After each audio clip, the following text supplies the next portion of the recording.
د مبشر میډیا درنو لیدونکو ښه راغلاست. راغلي یو د پولیس سوخته هغه سیمې ته چیرته چې کلونه د انسانانو د تباهۍ بربادۍ او د بېلابېلو ځوانانو سپینږیرو او حتی ماشومانو او میرمنو قتلګاه حسابېده. دا د یو شمېر لیکوالانو په د خبرو پر بنیاد او بنسټ دا د دنیا پای و. دلته به هغه کسانو چې ښه ژوند یې درلود خو د بېلابېلو مافیاو په لومو کې به ښکېل شول، د هغوی ژوند دلته تباه شو. کلونه دغه سیمه د هغه کسانو د قتلګاه یو اساس و بنسټ و چې هغه سیمه وه چې متاسفانه مافیا او بېلابېل د فساد کړیو له دې څخه خپل مالي سرچینې تمویلولې، دلته راتلل، خپل هغه کارونه او کړنې ترسره کول، د خلکو له مجبورۍ او د خلکو له بېوسۍ څخه یې ګټه اخیسته او دغه سیمه یې په خپله ګټه باندې کاروله. اوس تازه د اسلامي امارت د یوې پرېکړې پر اساس باندې د پولیس سوخته دغه سیمه د نشهیي توکو څخه د روږدو کسانو څخه پاکه شوه.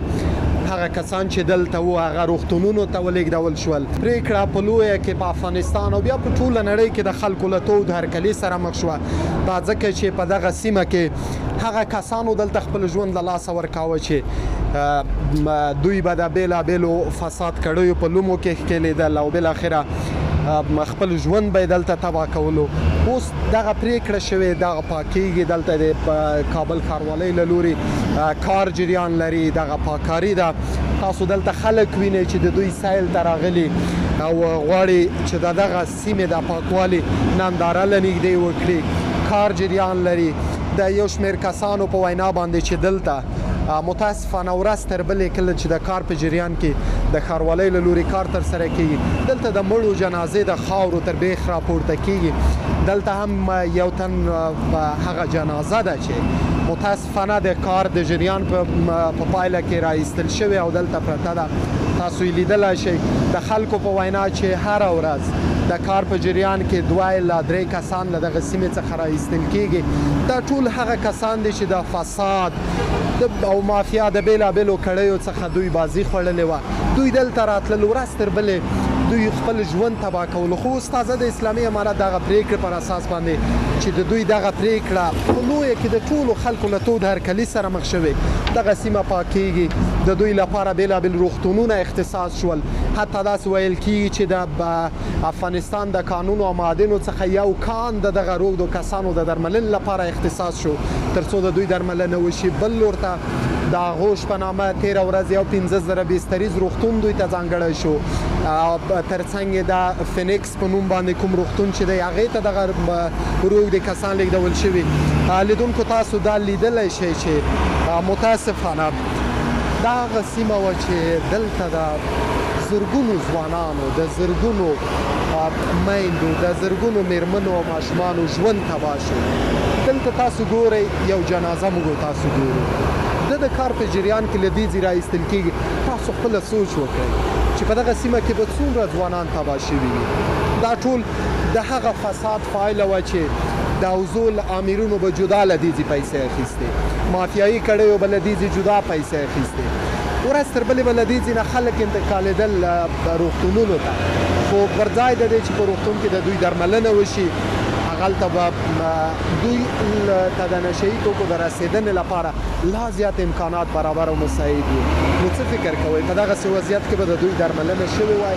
په دغسې وضعیت کې به د دوی د ژوند د تباهۍ مخنیوی شوی وای؟ نه. دا ځکه چې هر څه موږ تاسو په سترګو ولیدل. خو اوس دغه پرېکړه چې اسلامي امارت کړې نه یوازې د پولیس سوخته له دغه سیمې بلکې د هېواد البته د کابل له ټولو سیمو د ټولو کوچو او پاسکوچو څخه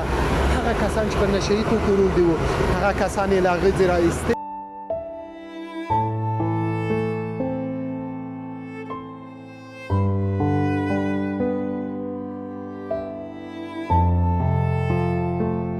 شاید ډېر وخت وتلی حتما به یې کورنۍ د ژوند په هیله وي. هغه ته به تمه ده چې چېرته به ورکي او دوی دلته خاورو لاندې مړي راووتل. نو که چېرې د دې کار مخنیوی نه وه شوی، دغه پوډېره نه وه وړل شوي او دا ساحه نه وه صفا شوې، نو خامخا به ډېر نور مړه شوي وه او خاورو لاندې به یې جسدونه پاتې وه. ډېره مننه. یو څه چې غواړم له تا وپوښتم، درس و تعلیم مې تا کړی، درس یې ویلی؟ او شکر الحمدلله لیسانس دورې پورې مې زده کړې کړي دي. نو اوس چې بېکاري ده په ملک کې او څه بېروزګاري ډېره ده، دغه لاسي کاروبار کوو ځان مې پکې په مصروفه کومه کړی رشته ده کې تاسو زده کړې کړې ما د پښتو ادبیاتو څانګه کې په کوم پوهنتون کې په د ارزګان دولتي پوهنتون کې پښتو ادبیات دي پښتو ادبیاتو بیا خو موږ ته دواړه د یوې رشتې مسلک راوخته ولا نو څومره وخت کېږي چې له زده کړو فارغ شوی ورو ډېر وخت خو نه کېږي تقریبا داسې دغه روان دا اوس چې کوم کال روان دی همدې کال د روژې په میاشت کې فارغه شوم ښه تېر کال څه فکر کوې هغه ځوانان چې بیکاره کېږي یا روزګار کار و روزګار نه ورته پیدا کېږي ډېر وبښه ورور که لږ رادی خواته تاو شي دغسې څه فکر کوې هغه ځوانان چې بیکاره کېږي یا ورته کار نه وي یا بېلابېلو ستونزو سره دوی مخ کېږي دغه نشهیي توکو د مخه کول حل لاره ده ستا په نظر یاره دا خو بیخي د حل لاره نه ده او دا لا په ستونزو کې راګرېدل دي ځکه کله چې ځوانان بیکاره شي باید که چېرې دولتي وظیفې نه وي دولت ورته د کار زمینه نشي برابرولی یا یوازې نه وي دولت نو کولی شي او شخصي کاروبار شي راکړه ډېرې ځوانان داسې فکر کوي چې یاره زه واس نه لرم پیسې نه لرم له ډېرو کمو پیسو له کمه یې د یو کمزوری کار شروع کړه که یې چېرې ګټه کمه وي خو له نشو به بچي له بې ځایه چورتو له بې ځایه سوچو څخه به بچي نو ما په نظر چې نشه خو بیخي د حل لاره خو څه کې چې تباهۍ لاره ده بربادۍ لاره ده نو باید په ډېرو کم روپو په کم ظرفیت سره یو کمزوری کار هم شروع کړه نه چې نشو ته مخه کړه یا بس وګرځي نو د ما په نظر چې نشه خو بیخي د بدبختۍ لاره ده ډېره مننه ورور خوشحاله اوسې خیر اوسې له تاسو نه مننه چې موږ ته مو وخت راکړ خیر اوسې ډېره مننه درنو لیدونکو تاسو د بل ورور خبرې هم واورېدې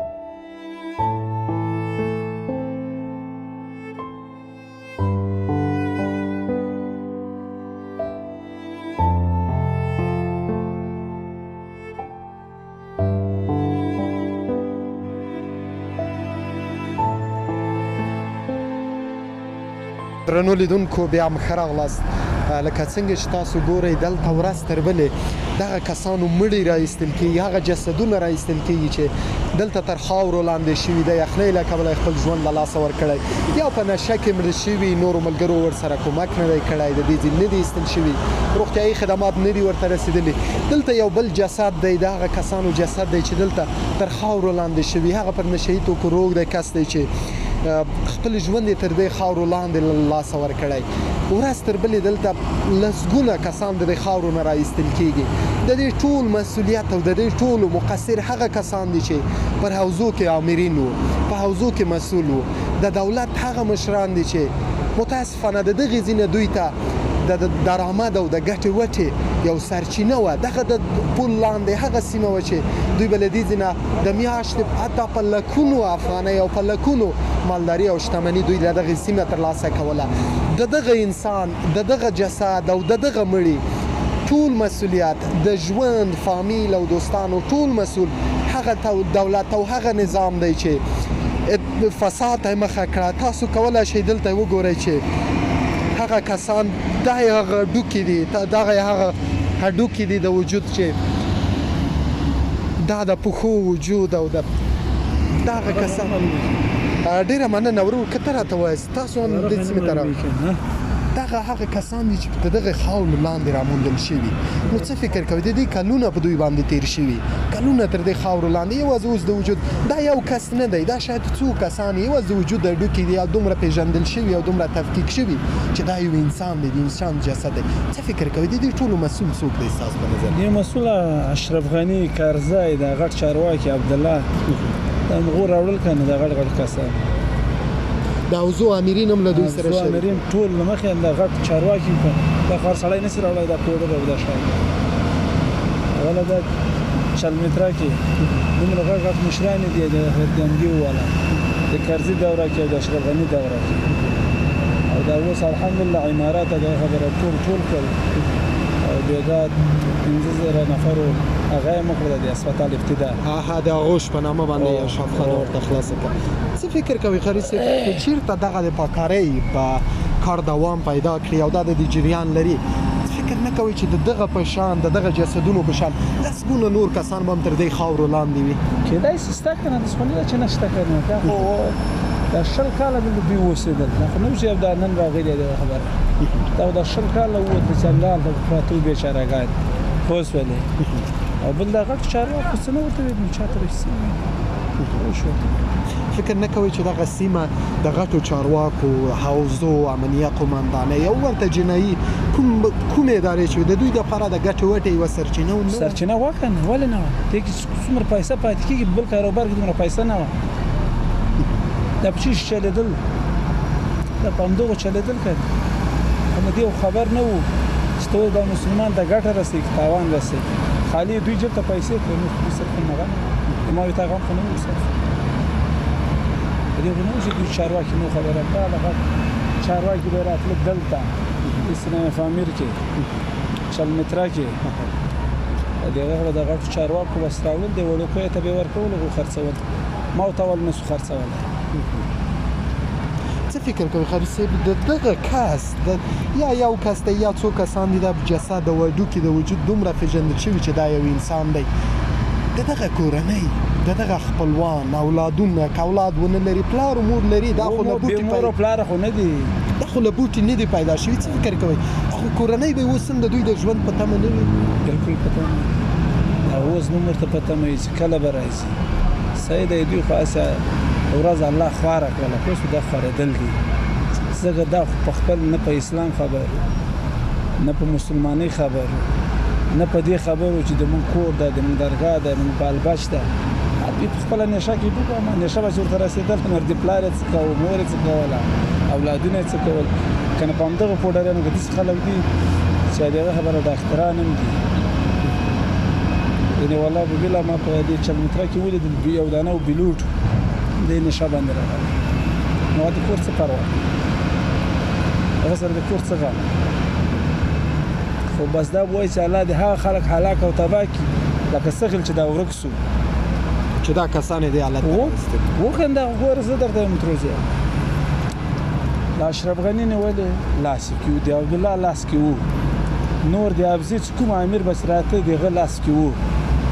دا که هغوی هڅه کړې وله به یې دا زندګي تباه کېده خو دا د دې خو زندګي ده تباه شو دا نن هډوکي راووتله د دې او د سپي څه فرق بس هېڅ فرق یې نه کېږي که نه انسان ډېر غټ حیثیت لري کشف المخلوقات اوس خو دا د خنه اوس دا څه شی چې دا اوس څوک دا به څوک څنګه کړي دوی خو خپله نشه کې ډوب و بس مړ بس هسې اوبو ته به یې خطا کې ځله او څه فکر کوي یو بله برخه کې غواړم ستاسو نظر ولرم دغه نیک اقدام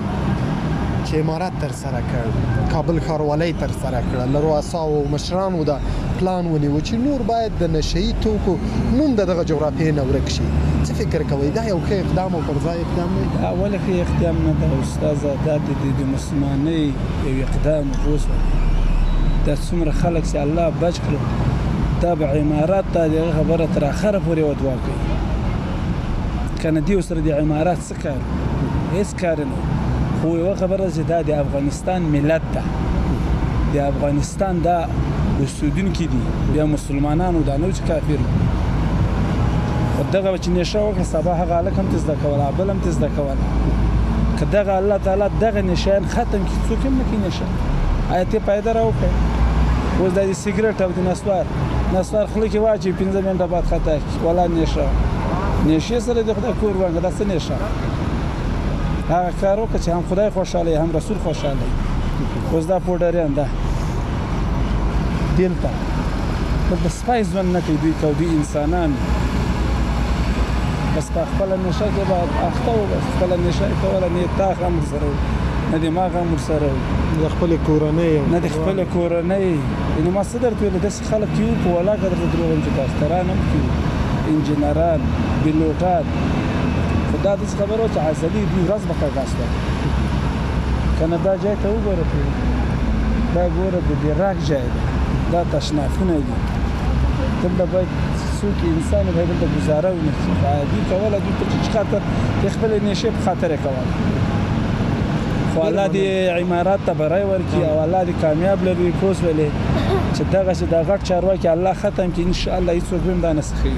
ډېره مننه خوشحاله کور ودایرس ډېره مننه درنو لیدونکو تاسو ګورئ چې د دغه کسانو دا نه پوهېږم یو جسد نه دی دا څو جسدونه دي د دوی یوازې د وجود هغه هډوکي پاتې شوي یوازې د وجود هغه برخې دي چې دلته په کلونو پاتې شوي یوازې د وجود هغه برخې دي هډوکي دي دا نه تشخیص کېږي چې دا څه ډول انسان و دوی ته به اوس خپلې کورنۍ منتظرې وي خپل که چېرته اولاد ونه لري که میرمن ونه لري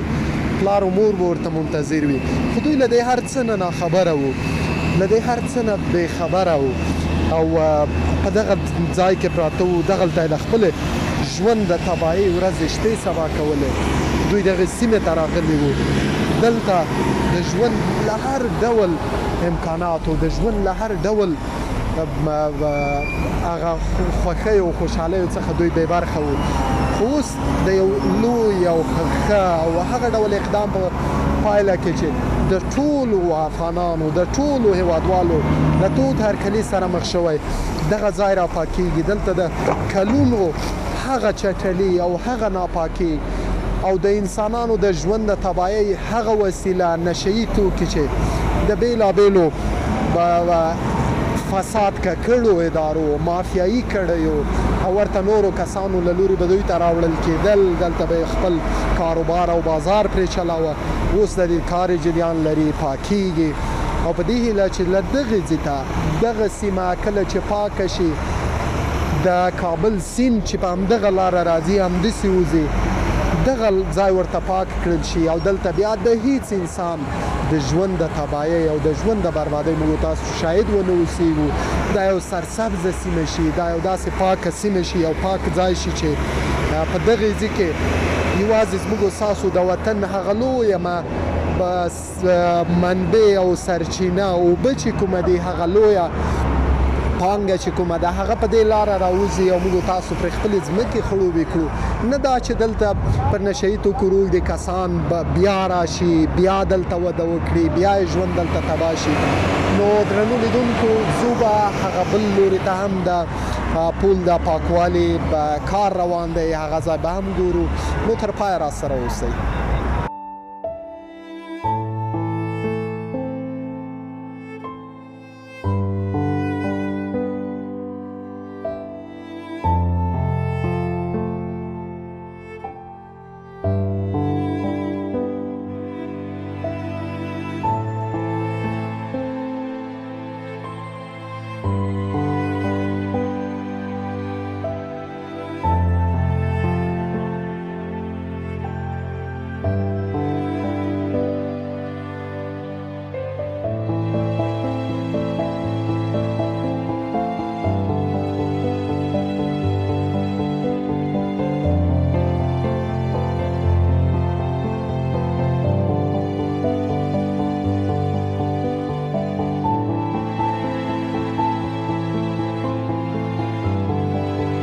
درنو لیدونکو تاسو ولیدل د پولیس سوخته هغه سیمه چې کلونه د مافیا فساد او بېلابېلو کړیو د درآمد او منبع یو سرچینه او یو منبع وه که چېرته موږ تاسو وګورو دلته اوس د خلکو په نظر او تاسو ولیدل چې د دغه پل لاندې د پاکارۍ په نتیجه کې هره ورځ لسګونه هغه کسان او جسدونه راایستل کېږي چې دلته یا د یخنۍ له امله خپل ژوند د لاسه ورکړی او یا د بېلابېلو ستونزو او ناروغیو له امله مړه شوي شاید نور هم ډېر هغه کسان او جسدونه دلته تر خاورو لاندې وي چې د یو شمېر کسانو د بېغورۍ او د یو شمېر کسانو مافیایي کړیو د هغوی د لاسه د هغوی له امله دې وضعیت ته رارسېدلي په دې هیله لیدونکو چې ویډیو مو لیدلې وي او د پام وړ مو ګرځېدلي